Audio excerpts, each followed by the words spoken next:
So I think that the people that came up on Manager Marty's platform a few days ago, when they were recapping the interview that Manager Marty had with Victor Conte, and he was having a conversation with a gentleman, and they were speaking about how, a fighter wants to always be better in terms of wanting to generate more power. Manager Marty brought up a really good point, which was that considering everything that Earl Spence has been through over the last few years, right? The fact that Earl Spence, they said that Earl Spence is one-dimensional. He comes on a straight line. He has no head movement. Earl Spence, if we being honest, according to the Terence Crawford fans, his power was overrated. And how they figured his power was overrated was the fact that he couldn't even knock out Mikey Garcia. So he couldn't knock out Mikey Garcia. The last time he got a knockout was against Leonard Bundu. So he couldn't even knock out Danny Garcia. Couldn't knock out Sean Porter. He knocked Sean Porter down, but he couldn't knock him out. So they said that his power is overrated. He's one-dimensional, comes on a straight line, doesn't move his head. It's easy to counterpunch him. They said that Earl Spence is an alcoholic. He was in a near-fatal car accident, and his body wasn't the same. And all of this had been taking a toll on him and has been wear and tear on the body. They said that he could be dealing with neurological damage. So all these things are starting to catch up with Earl Spence. His reflexes, timing, not the same. So Manager Marty counter was, well, why did he feel as though he needed to go to Victor Conte? So I don't think that they were able to process everything that Manager Marty laid out on the table. Because that is a really great point. So all their response was, well, he wanted to get better, and he had every right to get better, which is true. Nobody's disputing that. But I think the one question, why did he choose to go out of all the people? Terence Crawford is not a broke fighter. So out of all the people, he has been well compensated from boxing. Out of all people, why did you choose to go work with Victor Conte, a known drug cheat? Why would you want to work with somebody with a dirty history like that? His reputation has been ruined. The only sport that he's allowed in is boxing. Why would you go choose to work with someone like that? Out of all the people in the world, just think about that. Victor Conte's not the only strength and conditioning coach, or I don't even know if he's a strength and conditioning coach, nutritionalist, whatever category you want to put Victor Conte in. But out of all the people, why would he go choose to work with Victor Conte? I wonder why. And then you'll have people say, why they didn't bring up Snac before? See, people different from me. Because when people talk like that, I'd be like, because I ain't want to bring it up back then. Yeah, I knew about it back then, but I'm talking about it now. Now what? See, that's the difference between me and the rest of them. I'm be like, yeah, I ain't bring it up back then. So what? Why y'all wasn't saying nothing to Floyd Mayweather? When Manny Pacquiao was calling Floyd out and Floyd Mayweather questioned Manny Pacquiao being on steroids, and nobody say, well, Floyd, you weren't worried about that when you was going to Manny Pacquiao fights. Now Manny Pacquiao calling you out. Now you worried about him being on steroids. Why does nobody have a problem with Victor Conte calling out fighters who have known drug cheats in their corners? And they haven't popped dirty either. So y'all don't have no problem with the white man. This how you know our culture is sick. Y'all don't have no problems with the white man calling out other fighters for having known drug cheats in their corner. But then when somebody questioned Victor Conte and somebody questioned Terence Crawford, now y'all got a problem. So to the people who be like, you weren't worried about Terence Crawford being on Snac before you fought Spence, we talking about it now. When the feds building a case on a drug dealer, a kingpin, a drug lord, however you want to put it, the drug lord can't say, well, why you coming for me right now? Why y'all coming to lock me up right now? Why y'all ain't come get me last year? Why y'all didn't lock me up last year? I'm trying to get out the game now. They're going to be like, nigga, we don't care. We was building a case on you the whole time. You can't tell the feds when they going to come kick your door in. Once they do their investigations, then they build a case up on you. You can't tell them when to come get you. You ain't say, hey, Victor Conte, so if Earl Spence would have won, would you have still said that the altitude and him running up the mountains would have affected him? No.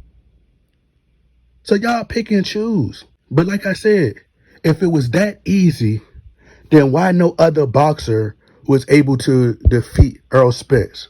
When Earl Spence faced Yordenis Ugas, who did Yordenis Ugas face before he faced Earl Spence? He faced Manny Pacquiao, right? Now let's think about this for a second. Terence Crawford fans who say, well, Yordenis Ugas, he's overrated. He's washed. Your logic is flawed. This is why your logic is flawed.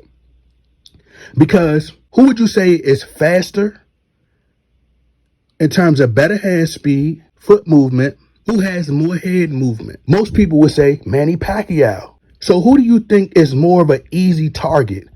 Would you say Manny Pacquiao is an easier target than Earl Spence? No. So if that's the case, if it was that easy, then Yordenis Ugas would have defeated Earl Spence with flying colors. Y'all not making sense. When manager Marty explained that, he laid it all out how the Terence Crawford fans pointing out all these deficiencies about Earl Spence. And then to see what Terence Crawford had to do just to defeat that, bruh, it make you look at Spence in a whole nother light. That just go to show you how great he really is. It made me respect Earl Spence to the 100th power. I already respected him to the 10th power. I said, bro, damn. Like, this dude really is a warrior. Like, Earl Spence, to me, top 5, bro.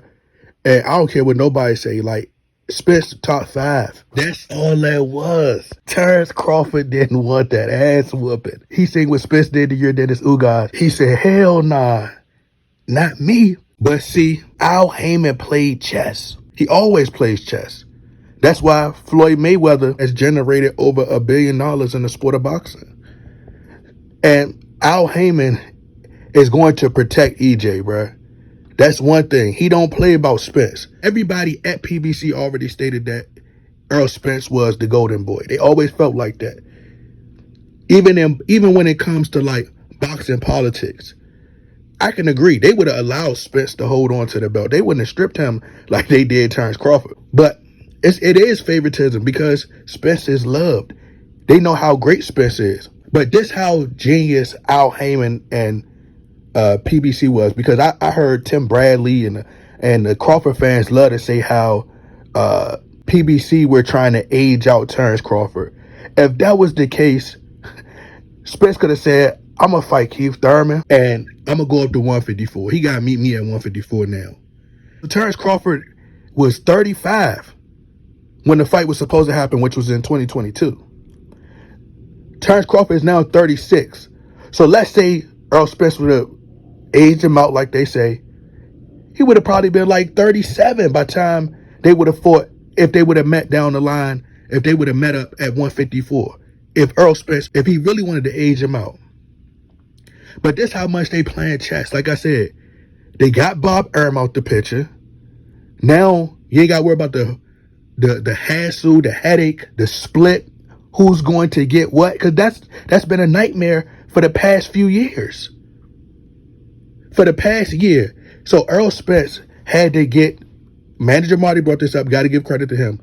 But he said Earl Spence had to give up the A side really to get to kind of lure Terence Crawford and make him want to sign the deal. Terence Crawford kept stalling the fight out. Kept going in and out of negotiations. They ain't had time for it. Spence said, all right, give him what he want. I got to take the fall to look at the bigger picture. I seen Tim Bradley said, oh, the plan failed. No, it didn't. The plan, everything, now it's starting to seem like everything's going according to plan. They done read up, and now they about to get the bag from Amazon. Terence Crawford is locked into a contract with PBC.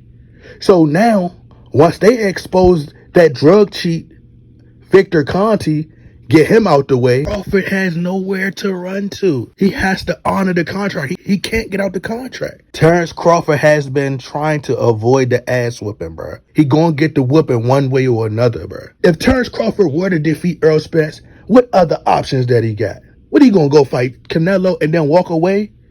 He not fighting Jaron Ennis. He not about to go all the way up to 168, then go all the way back down to 147 to fight Jaron Ennis. He said he had trouble making the weight. He don't want to fight Charlo. He said he don't want to fight Thurman. He don't want to fight Danny Garcia. So you think that you about to fight Canelo and just ride off into the sunset? Good luck, my brother, especially with the cost of living. You think you about to retire off of that type of money? Be serious. To me, this the play. Spence took the fall. Crawford is a much bigger star now than he was before he joined PBC. He had Eminem walk him out, who is one of the most popular entertainers in the world.